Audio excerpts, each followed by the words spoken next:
Apocalipse, capítulo 22, versículo 14.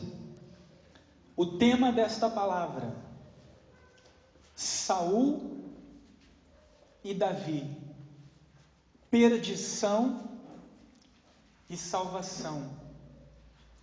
Que tipo de cristão você é e para onde você vai? É uma palavra de salvação.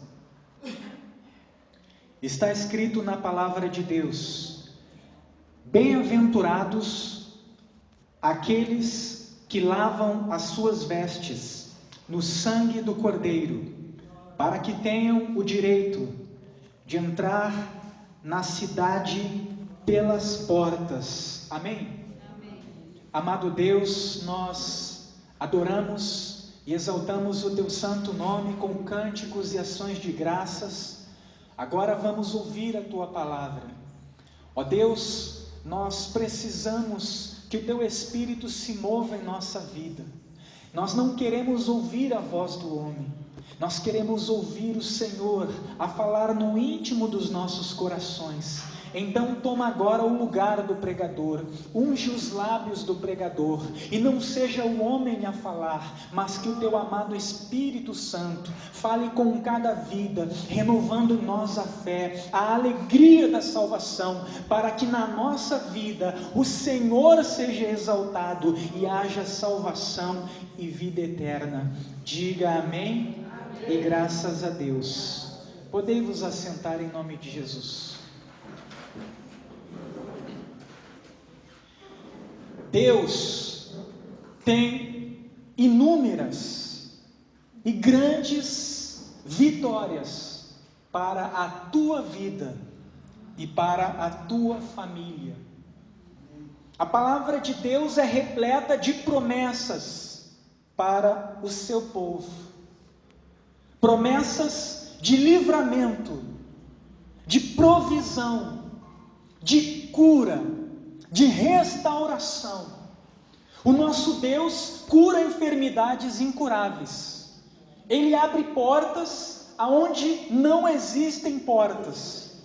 Ele restaura aquilo que aos olhos do homem está perdido.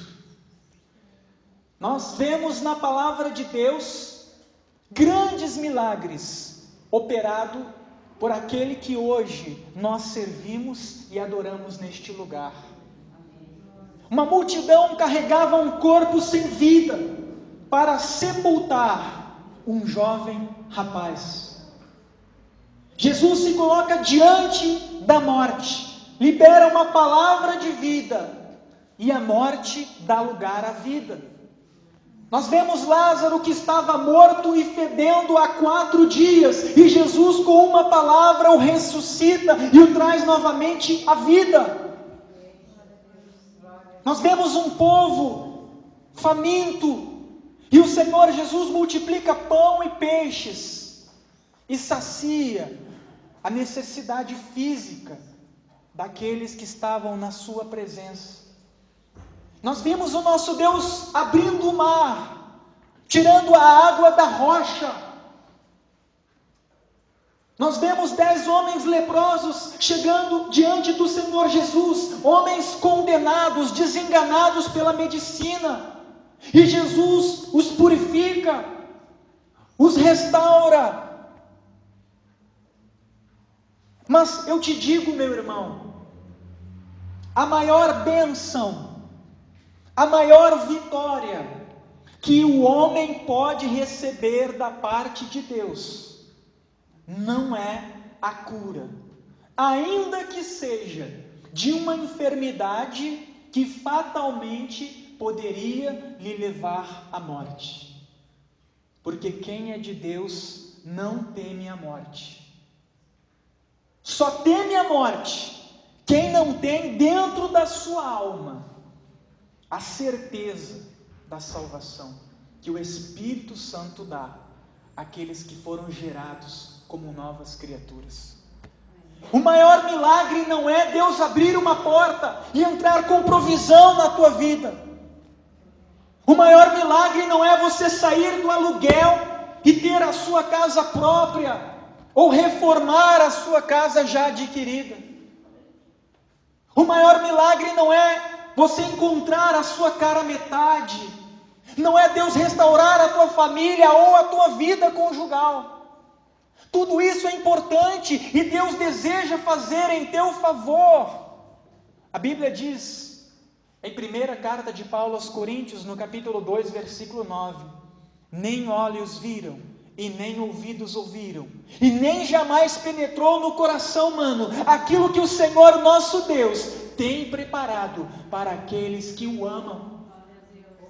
Nós vimos Deus realizando maravilhas no passado, mas a maior maravilha, eu te garanto, não é terrena, porque a provisão, a restauração, o milagre da multiplicação, embora seja importante, embora confirme a nossa fé, nada disso se compara com a salvação, que é a coisa mais preciosa que Deus pode nos dar. A vida eterna. Porque você, embora seja criança, jovem, adulto, ainda que aos teus olhos você tenha uma vida longa à frente, ninguém sabe o que acontecerá no momento a seguir. A Bíblia diz que 2 irmãos vieram ter com o Senhor Jesus e um deles lhe disse: mestre, pede para que o meu irmão reparta a herança comigo. E Jesus lhe diz: louco, esta noite pedirão a tua alma, e o que você tem, para quem ficará? Cedo ou tarde, jovem, idoso ou ancião, você irá se deparar com a morte. E quando os teus olhos se fecharem aqui nessa terra, o que vai ter valor, o que vai importar, não é se você teve nome diante dos homens, se você fez 2 ou 3 faculdades e conquistou uma grande casa confortável, se você tinha carros importados, dinheiro no banco, se você conquistou fama e reconhecimento na sociedade, se você comeu e bebeu o melhor dessa terra, se você era aplaudido e reconhecido por talentos naturais, quando você fechar os teus olhos, e eu te digo, nesse momento, muitas famílias estão se despedindo de bebês, de crianças, de jovens, de pais, de anciãos. Eu trabalho num hospital e toda a semana eu me deparo com a morte. Toda semana eu vejo pessoas que acabaram de sair desta vida. Essa semana teve um menininho de 6 anos. Esses dias uma jovem de 23, recém-formada em Direito. Linda, uma vida inteira pela frente. Outro dia uma menininha de 7 aninhos. E cada vez que eu me deparo com essa situação, o Espírito Santo fala ao meu coração: guarda o que tens, para que ninguém roube a tua coroa. A coisa mais importante para o cristão, para aquele que é nascido de Deus, não é aquilo que Deus pode lhe dar. A coisa mais importante que você pode receber de Deus é a salvação da tua alma. E o Espírito Santo, ele planta no nosso coração a certeza absoluta de que nós somos salvos. Por isso, quem serve a Deus, quem anda na presença de Deus, não se desespera, ainda diante da morte. Davi disse no Salmos 23, ainda que eu ande pelo vale da sombra da morte, não temerei, porque Senhor, Tu estás comigo. Quem é salvo, tem a certeza da sua salvação. Quem é salvo, não teme a morte, Eu te digo por experiência própria, pela minha vida com Deus, eu não tenho medo da morte. A coisa mais importante para mim, aquilo que me move, aquilo que me faz andar na presença de Deus, não é saber que Deus pode me conduzir de uma forma rápida para conquistar aquilo que eu quero, uma casa própria, um carro, uma moto, uma faculdade. Isso para mim é consequência da minha vida com Deus. O mais importante para mim é a minha intimidade com Deus, a minha vida na presença de Deus. E eu não digo para que você ache que eu sou santo, porque eu sou igual a você, só que eu tenho uma vida na presença de Deus. Você não pode brincar com a tua salvação. Você tem que zelar, você tem que cuidar por aquilo que você tem, que é o mais precioso, a tua alma, a tua salvação. Então quando você acorda pela manhã, você diz: Senhor, eu coloco a minha vida na tua presença, me ajuda a não pecar, me ajuda a me guardar do mal. E você anda a todo tempo, a todo momento na presença de Deus. Quem é nascido de Deus é assim, irmão. Parecemos doidos. Eu não sei se você é assim, mas desde que eu acordo, eu converso com Deus. Não é só na igreja, não. É importante você vir na igreja, você participar do culto. Todo aquele que é salvo vem na igreja, mas nem todo aquele que vem na igreja é salvo. Sempre que o diabo me faz uma oferta de pecado, o Espírito Santo fala comigo, e dentro de mim é como se eu ouvisse: esse prazer não é mais precioso, não é melhor do que a alegria da salvação. Meu irmão, você pode ter problema, você pode ter adversidade, você pode estar enfrentando luta, mas se você é salvo, o Espírito Santo coloca a alegria da salvação na tua vida. Você não anda com depressão, triste, cabisbaixo, porque você sabe que esse problema é temporal, é passageiro. O apóstolo Paulo disse: eu tenho por certo que as tribulações do presente não podem se comparar com a glória que em Cristo há de se revelar a nós. Todo dia eu penso na minha salvação. Talvez as pessoas que convivem com você vão achar que você é fanático. Eu sou fanático aos olhos da minha família, mas eu me importo mais de como Deus me vê do que como eu sou visto aos olhos das pessoas. Amém, meu irmão? Então invista na tua salvação, invista na tua vida com Deus. Só existem dois caminhos: céu e inferno, e quem faz a escolha é você, não é nem Deus. Você decide, e não com palavras como quem diz: eu escolho o céu, ou eu prefiro o inferno. No teu dia a dia, nas tuas escolhas, naquilo que você fala ou deixa de falar, naquilo que você alimenta no teu pensamento, naquilo que você faz ou deixa de fazer, isso vai se refletir e vai dizer se quando você fechar os teus olhos aqui, você vai para o céu ou você vai para o inferno. Israel era a única nação teocrata. Deus governava Israel por meio de homens cheios do Espírito Santo, e dessa forma Israel tinha muitas vitórias. Mas Israel viu que todos os povos à sua volta, cada um tinha sobre si um rei, um monarca, um líder, que ia diante deles nas batalhas. E eles ficaram com inveja. E eles disseram ao profeta Samuel: nós queremos um rei, queremos alguém que esteja à nossa frente e que lute as nossas guerras. Samuel se sentiu rejeitado, orou e disse: Senhor, este povo me rejeita. Porém o Senhor lhe disse: não é a ti que eles rejeitam, mas a mim. Porém eu vou lhes conceder um rei segundo o seu coração. Deus não vai impedir as tuas escolhas. Deus vai te mostrar o caminho da vida. No Antigo Testamento, uma passagem muito linda é o que o Senhor diz ao seu povo quando eles saem da escravidão do Egito. Eis que eu tomo esta pedra por testemunho, de que vos tenho proposto hoje a vida e a morte, a bênção e a maldição. A vida, se vocês me ouvirem e andarem dentro dos meus estatutos, mandamentos e leis. Se vocês praticarem aquilo que eu vos tenho ensinado. Porém a morte, se vocês ouvindo me rejeitarem. Eu lembro que o Senhor Jesus disse lá em João 12, 44 em diante.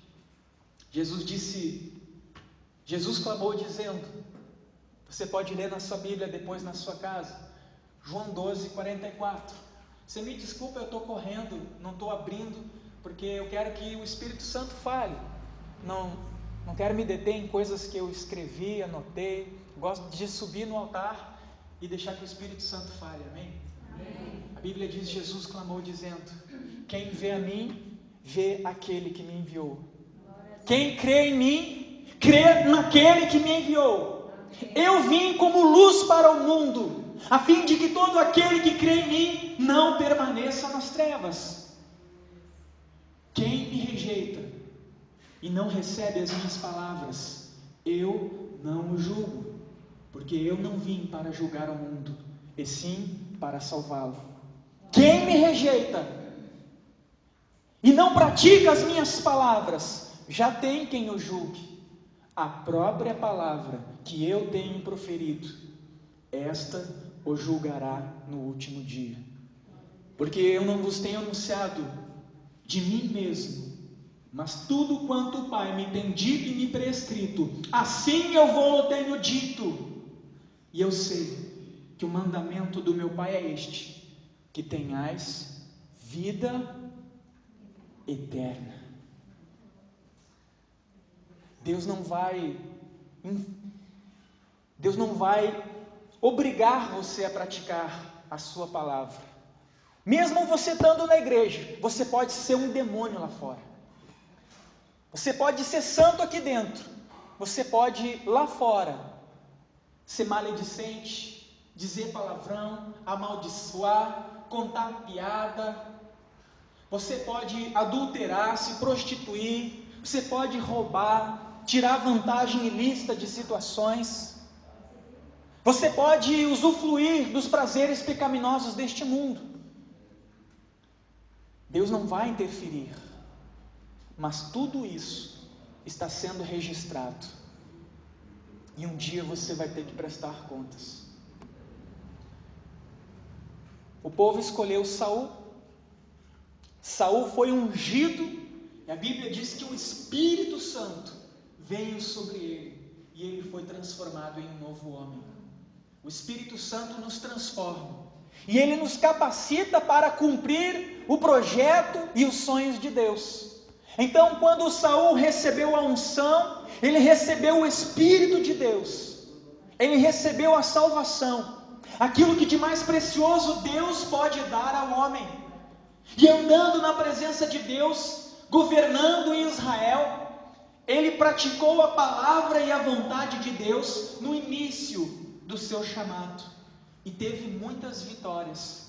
Israel foi abençoado, porque Saul fez a vontade de Deus. Quando nós recebemos o Espírito Santo e praticamos a palavra de Deus, não apenas a nossa vida é abençoada, mas como através de nós, a nossa família, os nossos colegas de trabalho, aonde nós colocamos a planta dos nossos pés, Deus se manifesta, e nós somos a luz do mundo e o sal da terra. Amém? Só que quando Saul se fortaleceu em seu governo, quando Saul se tornou forte, ele começou a olhar para tudo aquilo que Deus havia lhe dado, a grandeza do seu castelo, os seus muitos servos e servas, os soldados que estavam à sua disposição, prontos para morrer em seu favor, o seu reconhecimento diante dos povos vizinhos.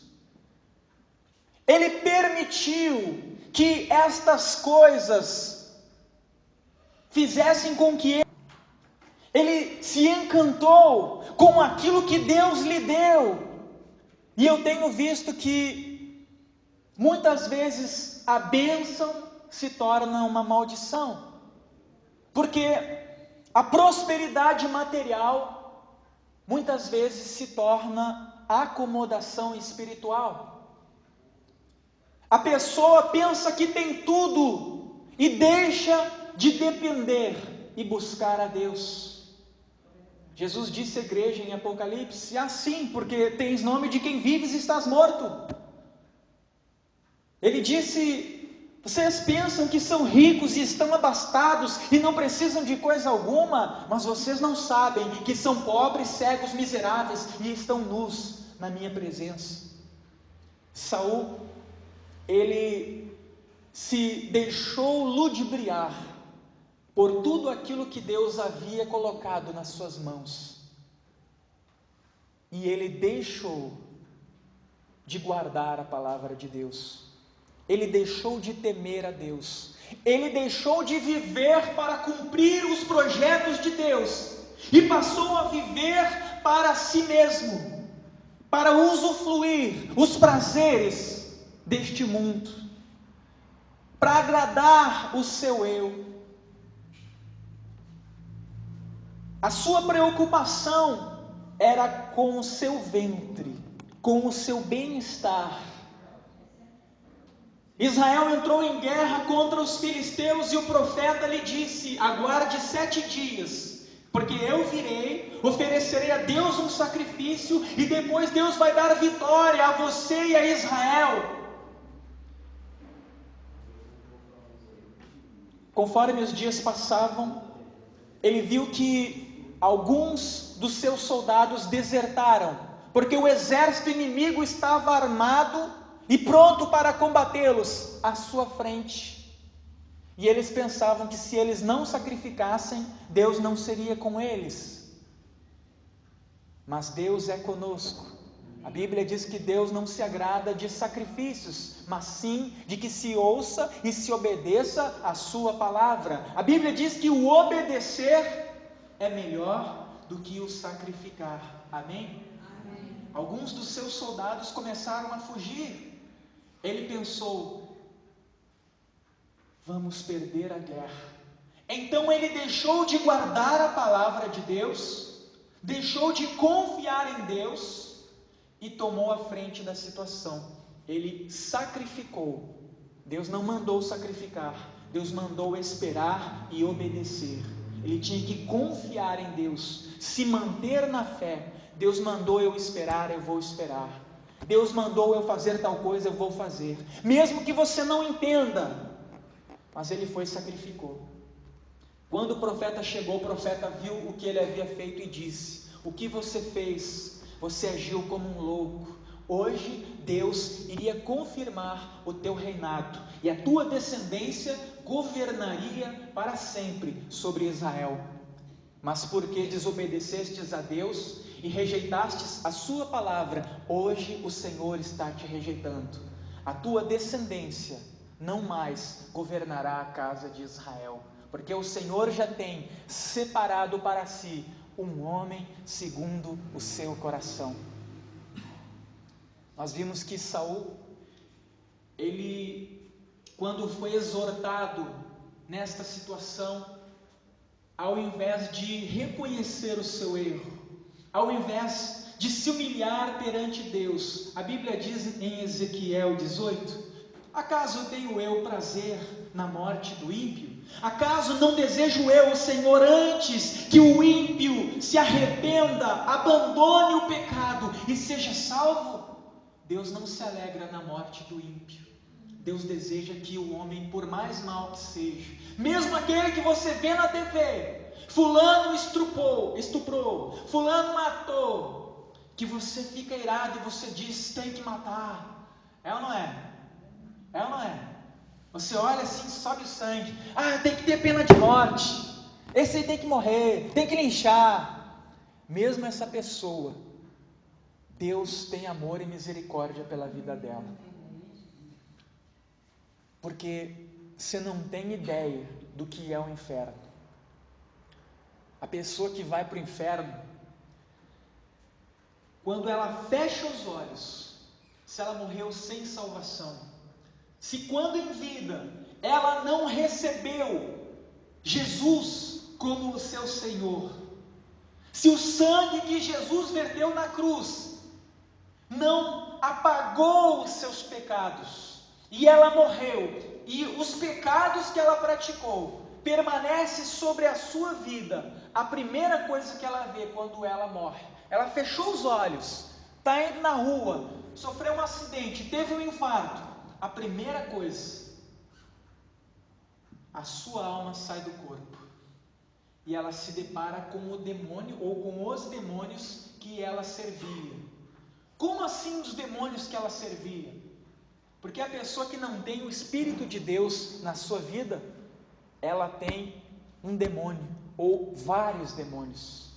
Ou você é a habitação de Deus, ou habitação de demônios. Você é casa, agora resta saber quem habita em você. O Espírito Santo quer habitar a tua vida, quer governar a sua vida, mas a Bíblia diz que quando os espíritos malignos vêm à tua vida, à tua casa, vazia, varrida e ornamentada, eles dizem, eu vou entrar, é aí que eu vou morar. Não tem assim prédios na cidade que estão desocupados, e que daí as pessoas olham, oh, não tem ninguém nesse terreno, não tem ninguém nesse prédio, não tem ninguém nessa casa, a pessoa invade, depois ela vai lá e faz o chamado uso capião, é isso? É isso? Uso capião, daí ninguém mais tira ela dali. Uma vez um demônio falou assim, sobre uma pessoa que tinha morrido, né? Uma pessoa estava manifesta, daí ela estava falando do irmão que tinha morrido e era cristão, mas tinha se afastado de Deus e morreu sem salvação. Porque essa semana eu ainda conversava com uma jovem que servia a Deus, abandonou o marido, casou com um líder de louvor da igreja, um rapaz que não era liberto, um rapaz que, embora fosse líder de louvor de uma determinada igreja, ele não era liberto, até manifestava, mas a paixão cega o entendimento, é ou não é?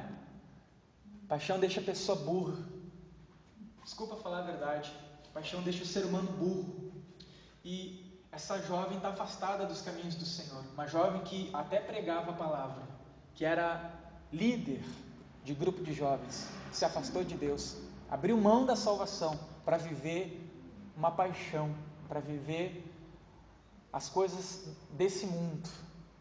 E voltando aonde eu estava, quando a pessoa morre sem salvação, e ela diz assim, mas eu não era pai de santo, eu não era filho de santo, eu não servia os espíritos, mas quando você se deixa dominar pelo pecado, digamos uma pessoa se prostitui, ela adultera, ela trai, ela fica com um, fica com outro, então tem um espírito na vida dela, que na verdade quando ela pratica tais coisas, ela está se deixando agir dominado por esse espírito, ela está servindo esse espírito. Uma vez eu vi uma jovem de 12 anos, ela ficava com todo mundo, ficava com o menino aqui, ficava com o menino ali, ficava com o menino lá, ficava com o outro ali, ficava com todo mundo, 12 anos, a minha esposa com 14 brincava de boneca, e do interior, não sei se algumas pessoas da capital aqui também deve ser assim, mas o pessoal do interior de algumas cidades, eu vim de Itaqui, fica no outro extremo do Rio Grande do Sul, fica entre Uruguaiana e São Borja, e essa menina manifestou com um espírito, vários espíritos, né, mas uma era Pombagira, e daí, Pombagira rainha, que eu me lembro, daí ela falou, eu faço ela ficar com todo mundo, ela me serve, e é 12 anos, mas você olhava o semblante, parecia mulher, assim, você olhava assim, parecia já mais velha, até o semblante assim, sabe, que aquele espírito, ele fazia essa menina, e ele disse, eu vou fazer ela ser garota de programa, vou fazer ela ser prostituta, e dava risada. Então, a pessoa morreu sem salvação, acabou, não tem missa que resolva, não existe limbo, você morreu, pede para o padre rezar uma missa, a alma que está no limbo, ela vai ser perdoada, purificada, e depois ela vai para o céu. Você morreu sem salvação, acabou, você vai direto para o inferno, e a pessoa que está no inferno, ela tem a lembrança de quem ela foi, do que ela fez, do que ela falou aqui nessa vida. Ela lembra de tudo. De tudo. Só que o inferno não é o último lugar. O inferno é uma sala de espera, digamos assim. Porque depois do milênio, eu precisaria, acho que, de 2 horas para falar melhor esses assuntos. Estou correndo muito assim. Depois do milênio, todas as pessoas que morreram sem salvação, na segunda ressurreição, elas vão ressuscitar. E elas vão se colocar diante do grande trono branco. E Saul vai estar ali. Uma outra situação, Deus diz para Saul matar os amalequitas por completo. E ele não matou por completo. Ele poupou o melhor dos animais e o rei Agag. O profeta veio e terminou de fazer o serviço que Deus havia incumbido para ele. Porque os amalequitas haviam matado muitos judeus quando eles saíam do Egito para a terra prometida. E Deus agora resolveu que iria se vingar e dar um fim a todos os amalequitas. E ele contava com Saul. Só que Saul só pensou naquilo que ele podia lucrar. Espera aí, vai que o rei tem algum tesouro que só ele saiba, e se eu matar, eu não vou saber. Então ele deixou o rei vivo, e ele poupou o melhor dos animais dos amalequitas. E quando o profeta veio, o profeta perguntou: o que é isso? Que barulho é esse de animais? Deus não mandou você matar todos os animais? Deus não mandou você dar cabo dos amalequitas? Por que o rei está vivo? Por que estes animais estão vivos? Eu guardei para sacrificar ao Senhor. Daí ele disse: mas eu não disse que você tinha que matar? Obedecer não é melhor do que sacrificar? Você rejeitou a Deus, Deus está te rejeitando. Você vê que Deus estava exortando ele, mas ele era incorrigível. Ele era aquela pessoa que ele não reconhecia o seu pecado. Ele sempre jogava a culpa dos seus erros nas pessoas da sua volta. E uma pessoa assim, Deus não pode transformar. Deus não pode salvar quem não se sente perdido. Deus não podia trabalhar na vida de Saul, porque aos olhos dele ele estava certo. Eu errei, mas foi por uma boa causa. O povo me induziu, o povo pediu para que eu não matasse o rei e o melhor dos animais, para que nós pudéssemos sacrificar. Ou seja, eu temi o povo, a culpa é do povo. Antes a culpa era do profeta que tinha demorado. Ele só se preocupava com as coisas que Deus havia lhe dado. Então o profeta matou o rei Agag e os animais e ia se retirando. E daí ele disse: profeta, espera aí, vem comigo. Daí ele disse: eu não vou mais andar com você, não vou mais falar com você, porque você tem rejeitado a Deus. E ele pediu: por favor, me honre diante do povo. O que as pessoas vão pensar se você não voltar comigo para Jerusalém? Para Israel, aliás. Então você vê que ele se preocupava muito em como ele era visto pelas pessoas. O que as pessoas vão pensar de mim? O que as pessoas vão falar ao meu respeito? Senhor, não tira de mim o meu castelo, não tira o meu trono, não tira os meus servos, não tira aquilo que está sobre a minha mesa. É o cristão que só se preocupa com a bênção. É a pessoa que vem na igreja toda semana, mas a preocupação dela não é Deus, não é a salvação, não é a vida de intimidade com Deus, não é ao cumprir o projeto de Deus para a vida dela. Ela está focada em outras coisas. Ela está focada só em coisas terrenas, naquilo que Deus pode lhe dar. Como se Deus fosse um grande Papai Noel, que tivesse muitas coisas boas para dar. Como se Deus fosse o caminho mais rápido para a vitória que ela quer. E não é esse o projeto de Deus para a tua vida. Não foi para isso que Deus te chamou. Deus tem bênçãos, sim, Deus tem bênçãos. Deus vai restaurar a tua vida, a tua família. Quando eu vim para Jesus, eu pagava aluguel, estava sempre apertado. Fiz um projeto, Deus me abençoou. Comprei um apartamento, queria uma moto, Deus me deu.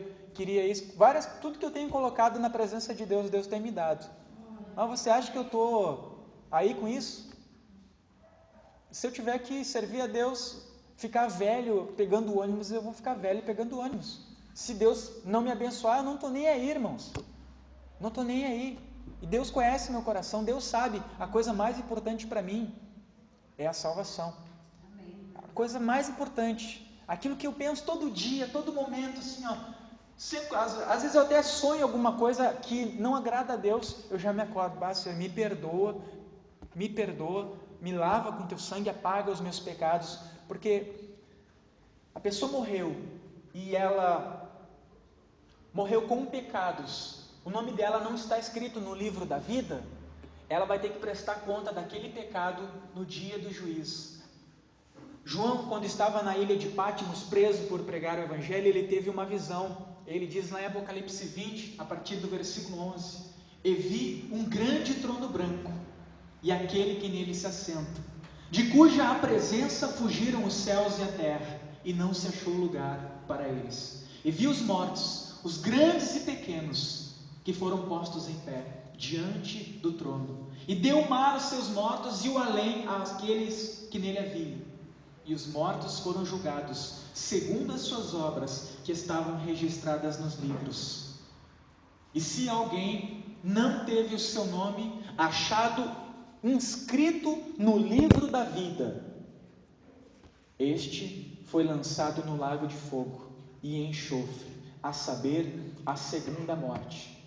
Então, quando você recebe Jesus como o teu Senhor e Salvador, se batiza, passa a congregar, passa a ouvir e praticar a palavra de Deus, o sangue de Jesus apaga os teus pecados.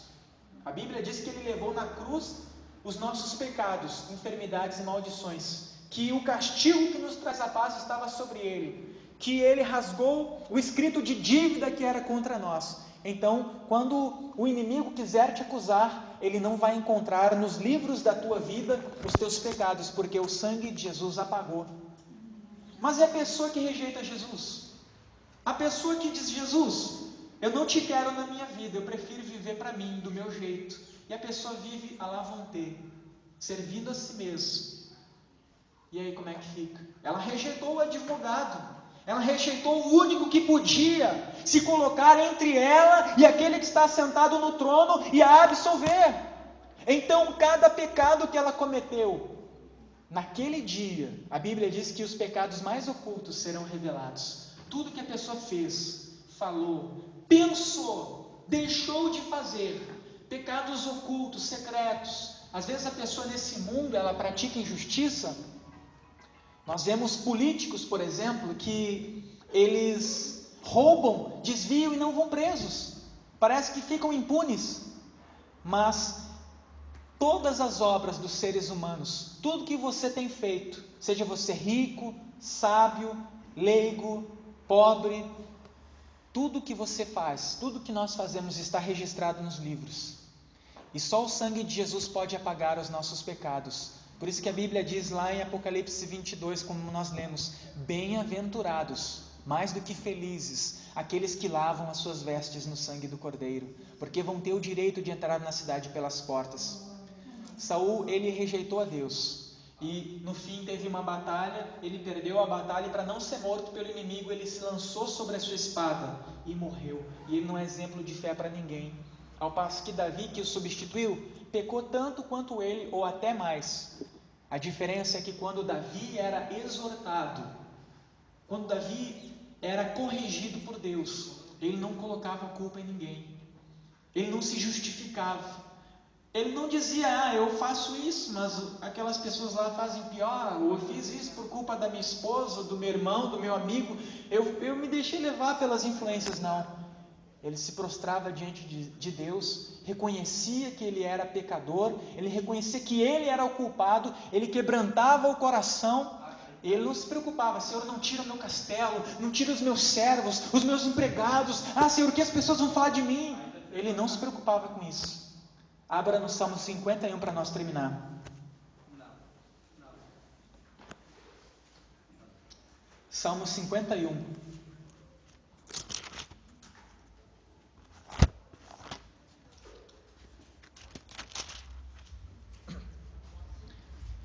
Salmos 51. A preocupação de Davi, que era falho. Deus sabe que nós somos falhos. Nós habitamos em um vaso de barro, nós estamos sujeitos a falhar. Mas quem é nascido de Deus não vive na prática do pecado. Existe uma diferença entre pecar e viver na prática do pecado. Nós não estamos livres de pecar. Sim ou não? Todo mundo peca. Nós não podemos impedir que uma andorinha voe sobre a nossa cabeça, mas nós podemos impedir que ela faça um ninho sobre ela. Nós não estamos livres de pecar. Nós pecamos às vezes até e não percebemos, em pensamento, na maneira de olhar, em alguma palavra, às vezes por não fazer algo, mas nós não vivemos na prática, porque quando nós erramos, o Espírito Santo fala conosco, e nós, quando caímos em nós, o que nós fazemos? Senhor, me perdoa, não deixe esse pecado me apartar de Ti, me cobre com Teu sangue. Eu sei por mim, irmão, não sei se você é assim, mas eu sou assim. Quando eu faço alguma coisa, por menor que seja, eu já corro logo para a presença de Deus e digo: Senhor, apaga esse pecado, me lava com o sangue de Jesus, não quero perder a minha salvação, não quero que o meu nome seja riscado do livro da vida. Quando a pessoa recebe Jesus, o nome dela é escrito no livro da vida do Cordeiro, e ela então, ela tem direito à salvação. Quem não recebe Jesus não terá a vida eterna, porque o nome não estará no livro da vida. Então a pessoa, quando estiver diante do grande trono branco, o livro da vida dela vai se abrir, e tudo que ela fez, em oculto ou revelado, vai ser exposto. E por causa disso, dos pecados dela, por não ter ninguém que a defenda naquele momento, a Bíblia diz que ela vai ser lançada no lago de fogo e enxofre, a segunda morte, onde vai estar o diabo, todos os demônios e todos aqueles que rejeitaram a salvação. Todos, e ali para sempre, de dia e de noite, vão chorar e ranger os dentes. Ou seja, uma dor extrema. Na guerra não tinha anestesia, colocava um pano na boca da pessoa, porque a dor era intensa, ela rangia os dentes. A Bíblia diz que lá vai haver dor e ranger de dentes. A pessoa vai ter a memória, a lembrança de tudo aquilo que ela viveu na vida. Ela não vai esquecer de quem ela foi. Ela vai lembrar da vida dela com mais clareza do que ela lembra hoje. Com mais clareza. E ela vai lembrar das oportunidades que ela teve de se entregar para Jesus, de viver uma nova vida, e ela disse não. Quantas pessoas você convidou para vir na igreja? Semana que vem, mês que vem, outra hora, vai rejeitando Jesus. Jesus falou: aquele que me rejeita diante dos homens, eu também o rejeitarei diante do meu Pai e dos seus santos anjos. Aqui nós vemos Davi que errou, que falhou, porque todos erramos, mas Deus diz sobre Davi: achei um homem segundo o coração de Deus.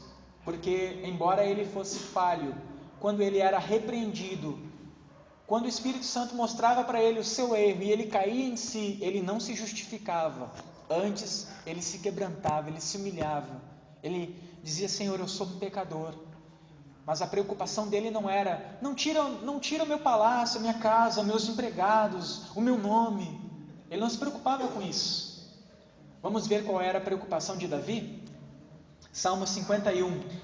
Tem misericórdia de mim, ó Deus, segundo a tua benignidade, e apaga as minhas transgressões, segundo a multidão das tuas misericórdias. Lava-me completamente da minha iniquidade. Iniquidade é pecado não confessado e contínuo.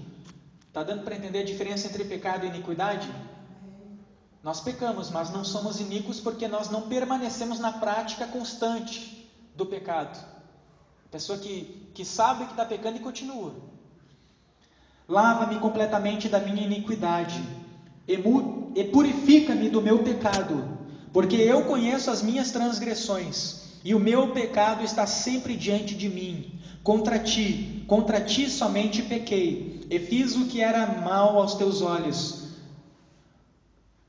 para que sejas justificado quando falares e puro quando julgares. Eis que em iniquidade fui formado, e em pecado me concebeu minha mãe. Eis que amas a verdade no íntimo, e no oculto me fazes conhecer a sabedoria. Purifica-me com esopo, e ficarei puro. Lava-me, e ficarei mais alvo do que a neve. Faze-me ouvir o júbilo e a alegria, para que gozem os ossos que tu quebraste. Esconde a tua face dos meus pecados, e apaga todas as minhas iniquidades. Cria em mim, olha só a preocupação de Davi. quando ele pecou, não era, Deus, qual era a preocupação de Davi? Não tira meu castelo, profeta, me honra, não tira os meus servos. Ele se preocupava com aquilo que Deus havia lhe dado. Preocupação de Davi, cria em mim, ó Deus, um coração puro e renova em mim um espírito reto. Não me lances fora da tua presença e não retires de mim o teu Santo Espírito. Torna-me a dar a alegria da salvação e sustém-me com espírito voluntário. Amém? Até aqui. Vamos nos colocar em pé, em nome de Jesus. O tempo passa, né, irmãos? Então você vê que a preocupação e a poupança Bamerinos continua numa boa.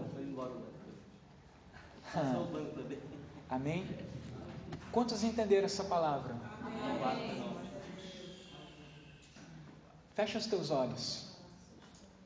A salvação é individual.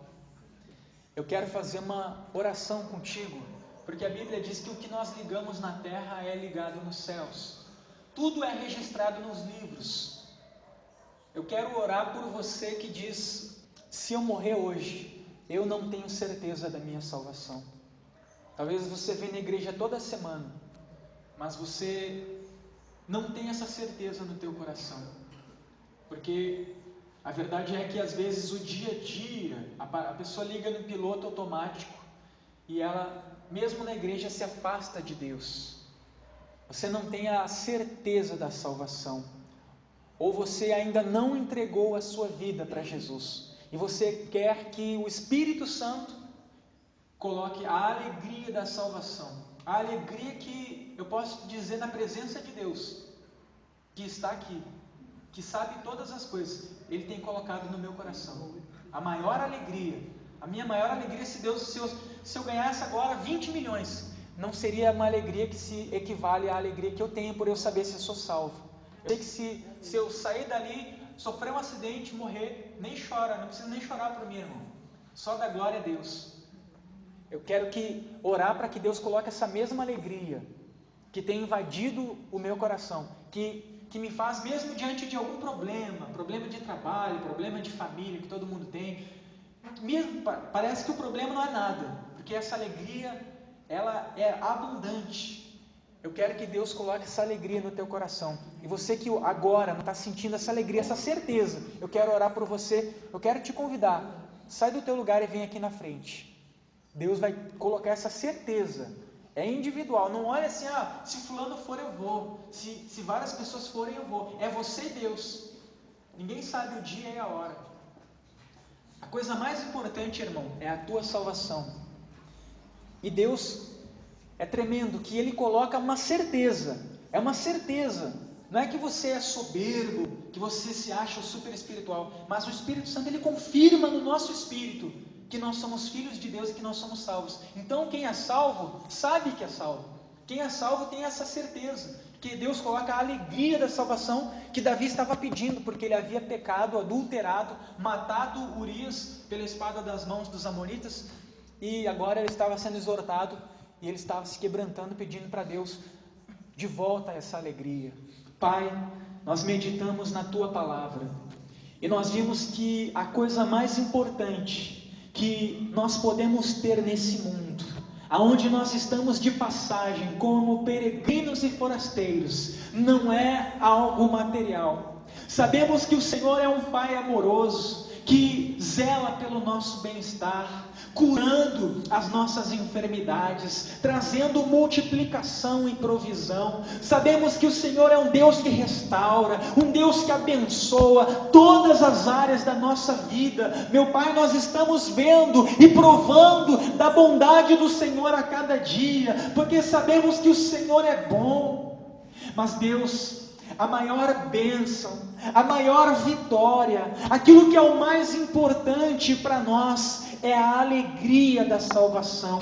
É saber, meu Deus, que o nosso nome está escrito no livro da vida do Cordeiro, meu Pai, porque se nós morrermos, se algo acontecer, meu Pai, nós sabemos que temos a vida eterna, sabemos, meu Pai, que vamos morar numa cidade aonde não haverá pranto, aonde não haverá choro, aonde o Senhor vai enxugar dos nossos olhos toda a lágrima, meu Deus, ainda que sendo filhos de Deus, neste mundo, passamos pelo dia mau,